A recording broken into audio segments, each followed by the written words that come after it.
Wide receivers are a big focus for week 3, and luckily we have Michael Fabiano with us to help you with a starting lineup. Fabs, your startup sit-up is published on SI.com and loaded up with playmakers for week 3. Who are you starting? I'm going with Allen Robinson, and it's really weird for me to be talking about him because typically I don't put big name stars into this column. But Allen Robinson is 50th among wide receivers right now in fantasy points, and everyone who has him, they're all freaking out. So this is a little bit of validation here. I think this is a get-right game against the Atlanta Falcons. Their defense has allowed 262 yards and over 46 fantasy points per game to wide receivers this season, including the 6th most points to receivers lined out wide. That's where Robinson runs most of his routes. So I get it. It's been frustrating. Keep the faith. Keep Allen Robinson in your lineup this week. And I also like DK Metcalf against my beloved Dallas Cowboys. Now, I love the Cowboys, but I'm also smart enough to know the defense stinks, okay? And we have seen it over the first 2 weeks of the season. They've given up 215 yards, 3 touchdowns, and the 5th most fantasy points to wide receivers. The over-under in this game on DK Sportsbook is 55.5. You know what that means, Kaitlin? There's going to be a lot of points scored, so DK Metcalf needs to be in your starting lineup in week 3. True analyst when you can admit that your team just might not have the best defense. We stink, and Seattle's probably going to absolutely destroy us this week, but it's good for fantasy fans.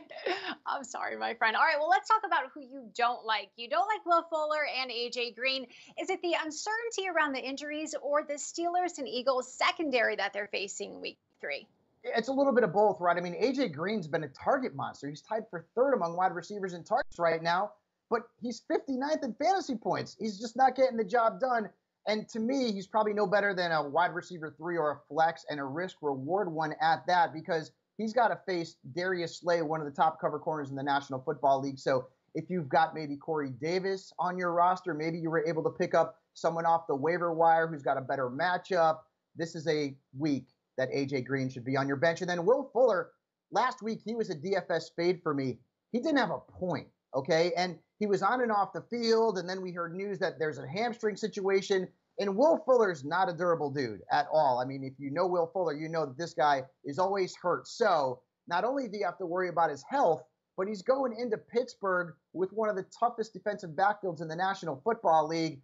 I feel like Will Fuller is a big-time fade for me this week, even if he's 100%, which it's questionable at this point. Maybe he gets some garbage time love in this game. I don't want to start my number 2 or 3 wide receiver based on the hope that he stays healthy and gets some garbage time points. So Will Fuller is a risk for me in week 3. Yeah, that's a gamble. Not worth taking. Fabs, thanks so much for your insight. Appreciate you as always. And for Sports Illustrated's award-winning weekly player rankings, get your membership to SI Fantasy Plus for just $14.99 a month. I promise you, you will make your money back and then some.